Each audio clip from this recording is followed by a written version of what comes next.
Alright, what's up guys? Welcome back to the channel. My name is Cash, and in today's video I'm gonna teach you how to acquire your first rental property with zero money, meaning zero of your own money into it. That's what I'm going to do to teach you. And if you don't have any experience with real estate and you don't know where to start, I think this is the best place to start to learn about real estate and everything like that. So if you have any question, make sure you comment them down below. I'll try to go over and answer as many questions as I can. Make sure you like the video, subscribe to the channel, and turn on the post notifications so you are not gonna miss future videos like this. So in this video I'm going to teach you some tips and tricks on how to acquire your first rental. The first thing I will do, I'm gonna show you how to find deals. I'm gonna show you how to fund the deals. I'm gonna show you how to find contractors. I'm gonna show you how to find agents so you can work with. They can help you to negotiate deals. And also I'm gonna show you how to run your numbers. So before we get into it, I actually want to talk about myself. I was able to purchase my first rental last year in July, and I want to run you through the numbers on how I was able to acquire it and how I was able basically to get it for free. And that's why I want to teach you like the way that I did it. So I bought my house for $80,000. I put in 15% down for down payment for the loan, which was around $12,000. I put my own cash to fix up the house, which was $36,000. And then I took the house to the bank. I refinanced the house. The house appraised for $160, and the bank allows to give me around 80% of that $160, which comes to about $128,000.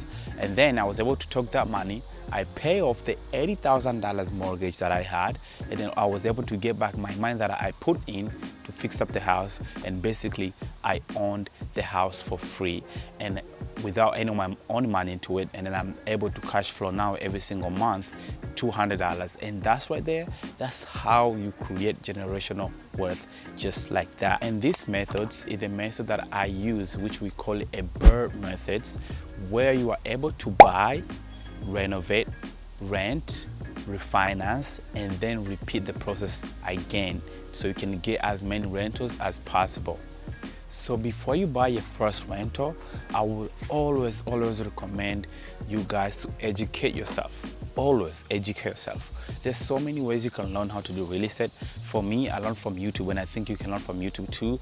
There's podcasts like Bigger Pocket. I learned that from them a lot. I watch a lot of their videos. There's a guy like Ryan Panetta here on YouTube. There is a guy like Chris Cron here on YouTube, and then there's these big guys like Grant Cardone on YouTube as well. I listen to him a lot too as well. So just listen to them, listen to as many podcasts as possible, learn about the industry, learn how the industry works. Get yourself educated before you get into this, because if you don't get yourself educated, you're gonna get yourself in the messed up situations where you don't even know how to get out of it, because you didn't get educated first and you were not aware on what you were getting yourself into. All right, now you might have got your education online, and then what you may ask, okay, I got my education online, where do I start? The first place I want you to start is to find deals. And then you may ask, okay, so then how do I find deals? Okay, the best ways to get your deals from, there's multiple ways you can get your deals, okay? And since we are using a BRRRR method, you have to make sure you find the deals, or you find houses that need some work into it so you can improve the value or force the value. So whenever you go to refinance the house, you can get all your money out of the property. And there's multiple ways that you can get these type of houses that needs a lot of work. The first way you can get it, you can get through wholesalers. This is one of the best way to get your deals. You can get wholesalers like from your local Facebook groups. You can get a wholesaler. There's this website called Investor Lift. You can go there. The wholesalers usually go there to post all their deals on that website, so you are able to go around and look what type of deals they post and everything like that. And for those who don't know what wholesaler and who wholesalers are, a wholesaler is a person who will go out there, find deals for you, and then when you buy the deals, you're gonna pay them what we call an assignment fee. I've done that before, so I know how that works. But you have to make sure you know your numbers when you are getting these deals from wholesalers, because sometimes they will exaggerate the numbers. So you have to know how to run your numbers, make sure whatever they are telling you is correct or even close to it, because sometimes they will tell you a crazy number on how much you can fix the house. Sometimes they will tell you, hey, you can fix the house for $20,000, but come to find out the realities, you are required to fix the house for $35,000. There's already like $10,000 gap. And so you have to be very, very careful with these and make sure you know how to run your numbers and negotiate these deals if you think the numbers don't make sense. Another way to find deals is network with other agents in your area. Try to network with as many agents as possible in your area will be helpful, because in case if they come around a deal that they want to sell, before it goes on the market where there's a lot of competition, you can talk to them, be like, hey, can you represent me? You can get paid my commission as a buyer's agent commission, but also get paid seller's commission. So it'll be that, so the agent will be making twice, will be making double commission from both sides. Some agents are willing to do that because they know at the end of the day they're gonna get paid more rather than just putting the house on the market. They're gonna only receive commission from the seller's side. Now they're gonna receive commission from the seller side and buyer side. So do that, and that's another way you can do it. Network with other agents in your area and tell them you are looking to buy a distressed house, and then if they come across something, they should let you know. Another way is you can use your sphere. You can tell your uncle, your mom, your extended family member, your cousin, let them know, hey, I am looking for a distressed houses to buy. If you know anyone who's looking to sell their distressed house, let me know. I'll be more than happy to buy it. And sometimes some people will be like, hey, I'll give you like $1,000 if you bring me a deal that I can close. You can let them know that too. So you give them the incentive to find you deals. Whenever they see one, they'll be the first person they'll think about, because they know they'll get paid. So be like, hey, I'll give $500 if you find me a deal. That's another way you can get a deal. Use your sphere, the people that you know who are around you, use your friends, family, extended family, all of them. Use them to find your deals as well. Another way is deals on the market. You can actually get a pretty good deals on the market if you have a great agent. Try to find a great agent who work with investors in your area, who can represent you, and they can continue looking deals for you on the market, because they will know how to run the numbers. They also understand the lingo when it comes to the investment.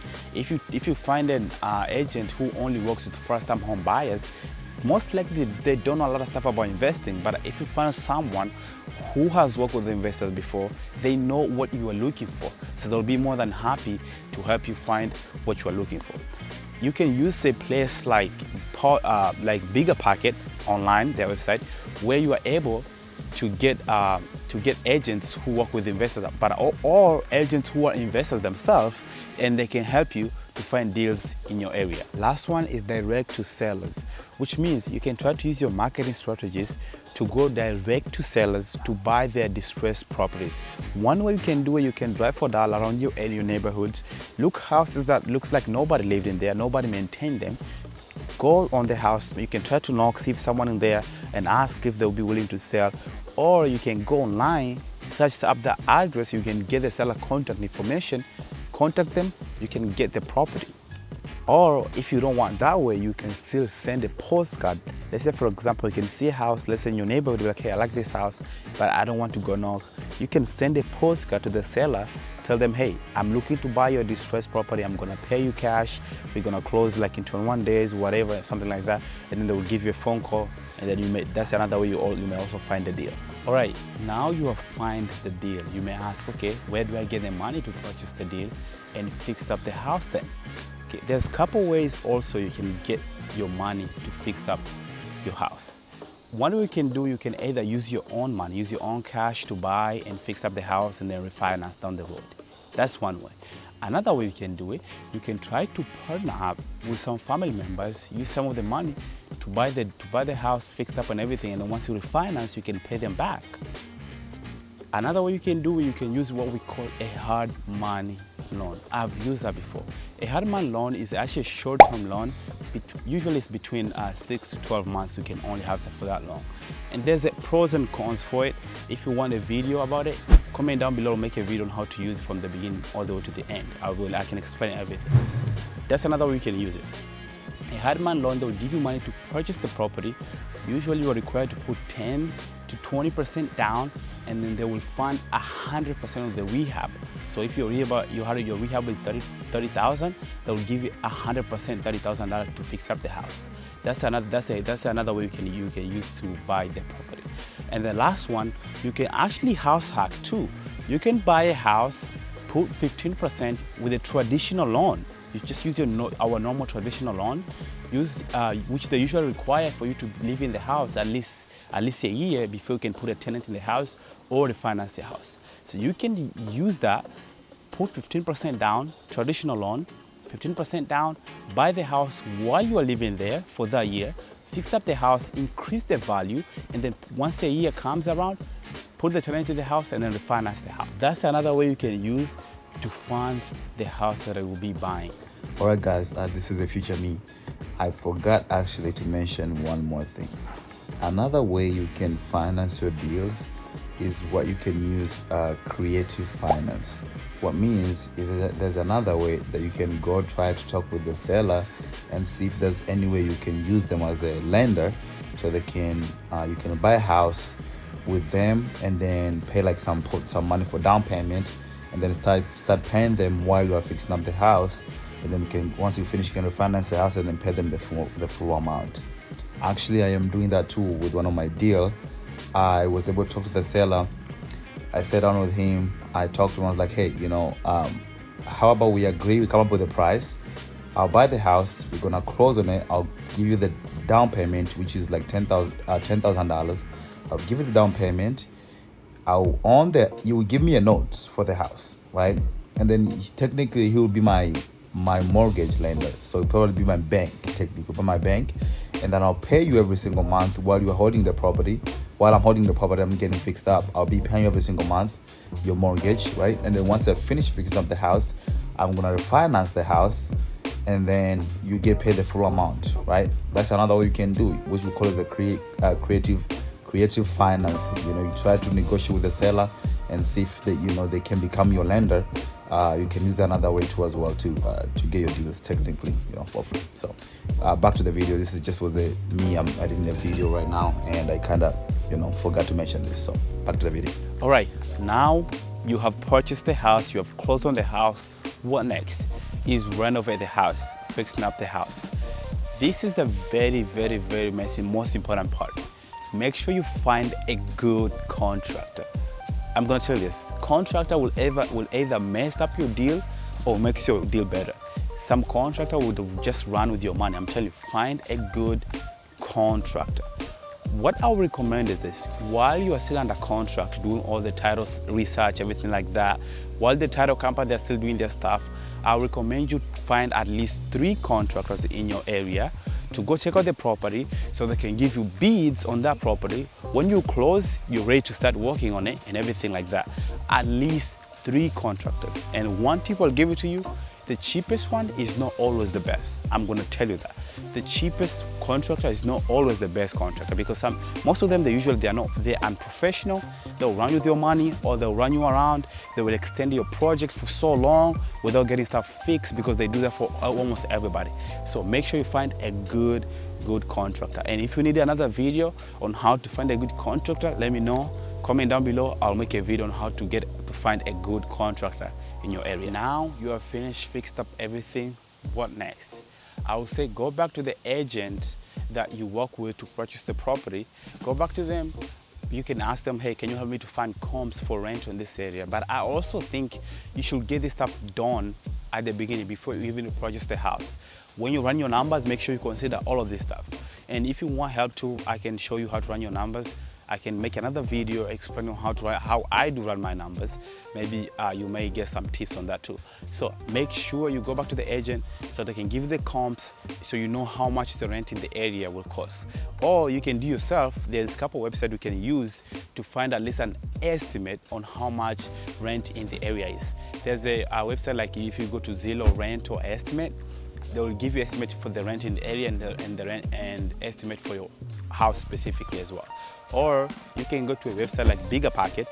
they do have a place where you can get a rental estimate. By the way, I am not sponsored by them. I've just give you tips because I've used them before, so I'm gonna just tell you what I've used. That's why I'm saying, that's why I keep mentioning them. You know, I've used a lot of them, so many times, so that's why. All right, now you're done with everything. You got a tenant in your house. You can go back to your bank. You can tell the bank, hey, I need to refinance the house. They will go ahead and refinance your house. They'll give you the money. You're able to pay off your loan and all the renovation costs, all the closing costs and everything like that. Everything is good. One last tip I'll give it to you: make sure you track everything. Every single cent, make sure you track. I personally just use Google Sheet. It's free. You just go on Google and put it. It's very easy. And if you need my templates, comment down below. I'll give you my template. That's not a problem at all. All right, that's it for the video, guys. Thank you so much for watching the video. If you find this video valuable at all, please make sure you hit the like button, share with some people, so we can help the algorithm to reach more people who will want to learn about real estate, especially for beginners like us, so that we are all able to learn. I'm new like you guys. I've never done this for like 20 years. I've really started last year too. So I am new as you, and I'm just trying to give you as much tips as I can as I'm learning too as well. So make sure you like the video, subscribe to the channel, make sure you turn on post notifications so you don't miss any future videos like this. But also make sure you comment down below any of the questions you have, or just comment down below your thoughts for the algorithm as well. Your thoughts, what you think of the video, what you think I should do better, what you think I should do more in the future, and anything like that. I want your ideas and what you think you like best. But thank you so much for watching. Peace. Oh, I think it's the... Okay.